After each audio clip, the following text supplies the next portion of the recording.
إلا تنصروه فقد نصره الله إذ أخرجه الذين كفروا ثاني اثنين إذ هما في الغار إذ يقول لصاحبه لا تحزن إن الله معنا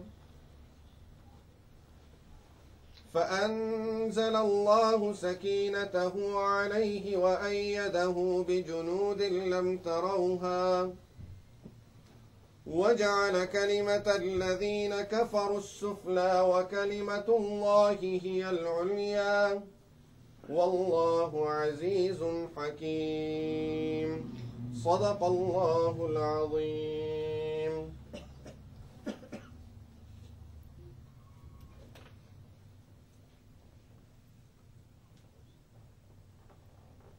These ayahs that I have just recited,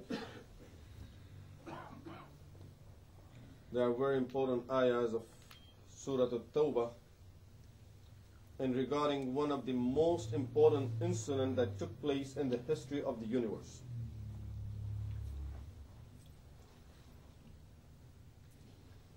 It's not just in the history of our period of Islam, in the history of the whole Islam that started from Sayyidina Adam alayhi salatu wassalam and will continue till the Day of Judgment.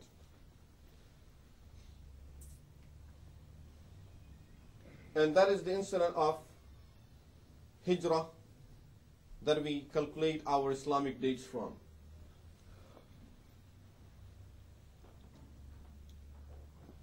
I don't want to talk about the details of the Hijrah because that will be part of the Seerah. But as we were talking about Sayyidina Abu Bakr as-Siddiq Radiyallahu Anhu, and today is our 8th session in that series of our ancestors. And we were at the point when Abu Bakr Radiyallahu Anhu got the permission from Rasulullah Sallallahu Alaihi Wasallam to migrate to Medina Munawwarah.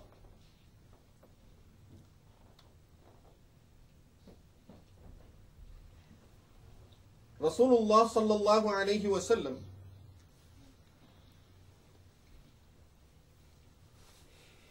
was doing his best to stay in Makkah Mukarramah and somehow convince the people of Quraysh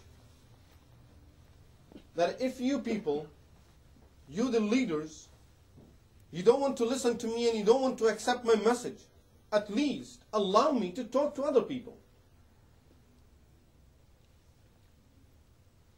Do not interfere with me talking and to other people and conveying the message of Allah subhanahu wa ta'ala. And at the end you can decide if you would feel that I'm really getting strong and people are accepting the message. It will be in your favor because I'm one of you people.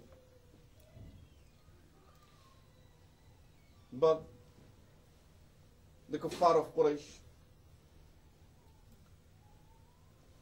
did not want to hear any word against their idols. And they thought that allowing Rasulullah sallallahu alaihi wasallam spreading the message of Islam will hurt our faith, and we cannot do that.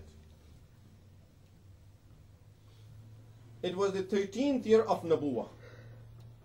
For 13 years, they tried their best to stop Rasulullah sallallahu alaihi wasallam from conveying the message of Islam.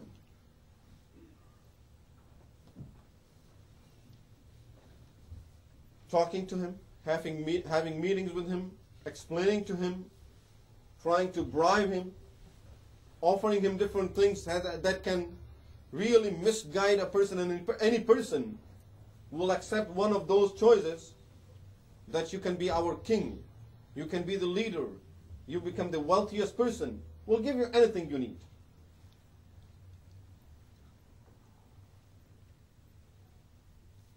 And then when all of these things did not work, then torturing him, trying to punish his companions, to the extent of getting into his home and torturing his daughters.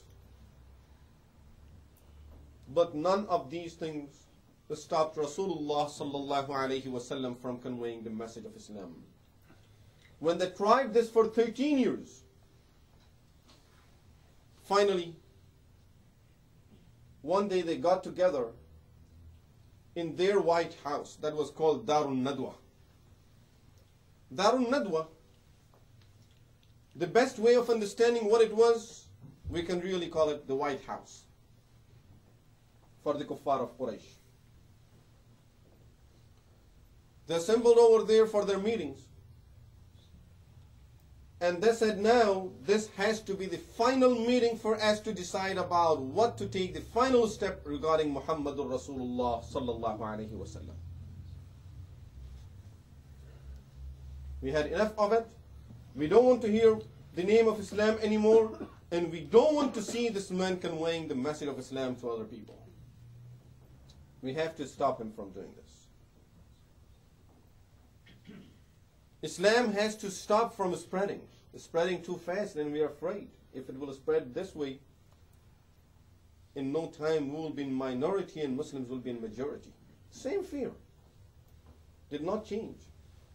The values of Islam in the Quran and the Sunnah are exactly the same as they were at the time of Rasulullah sallallahu alaihi wasallam. We might have changed our minds. And the values of kufr are also the same. They did not change either. Their way of thinking, their way of planning, and their fear of Islam started from the very first day of Islam and continues up to this day. But now, with all of this, when we look at the ayah of Quran al-Kareem, when Allah subhanahu wa ta'ala says, يُرِيدُونَ لِيُطْفِئُوا نُورَ اللَّهِ بِأَفْوَاهِهِمْ وَاللَّهُ مُتِمُّ نُورِهِ وَلَوْ كَرِهَ الْكَافِرُونَ. They like to extinguish the nur of Allah, the light of Allah. And their power comparing to the power of Allah is just like a person looks at the sun and says, it's too bright. I would like to switch it off. I would like to extinguish the light of this sun. And he looks at the sun and he blows with his mouth. I want to put off the light of the sun. Allah subhanahu wa ta'ala says, يُرِيدُونَ لِيُطْفِئُوا نُورَ اللَّهِ بِأَفْوَاهِهِمْ. They're trying to put off the nur of Allah, the light of Allah, just by blowing with their mouth. وَاللَّهُ مُتِمُّ نُورِهِ. Allah will perfect His nur. وَلَوْ كَرِهَ الْكَافِرُونَ. Although disbelievers dislike it. And for that, to perfect His nur, أَرْسَلَ رَسُولَهُ بِالْهُدَى وَدِينِ الْحَقِّ. He sent His messenger sallallahu alayhi wasallam with hidayah, with guidance, and with the true deen. لِيُظْهِرَهُ عَلَى الدِّينِ كُلِّهِ. So that this deen will take over every other deen in the world. لِيُظْهِرَهُ عَلى الدِّينِ كُلِّهِ وَلَوْ كَرِهَ الْمُشْرِكُونَ. Even if the disbelievers do not like it.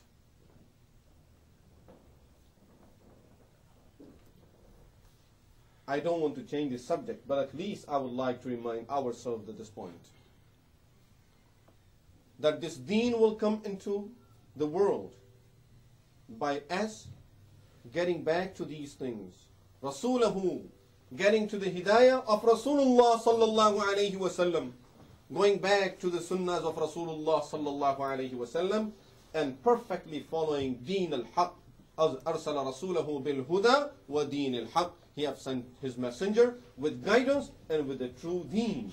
These are the things that we have to follow and bring them into our lives in order for Islam to be shown in the world and Islam to spread and the nur of Allah subhanahu wa ta'ala that can be seen in the world. Otherwise, just meetings, talkings, lectures will not do anything.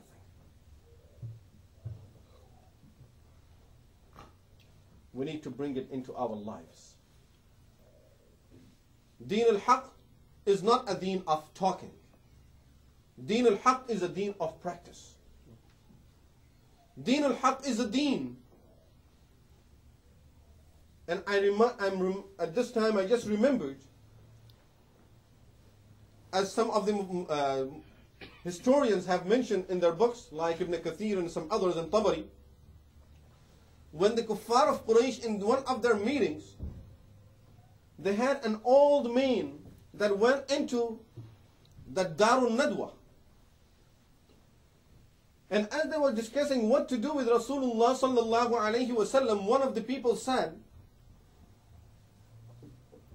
that we should just lock him in his home and allow no one to see him.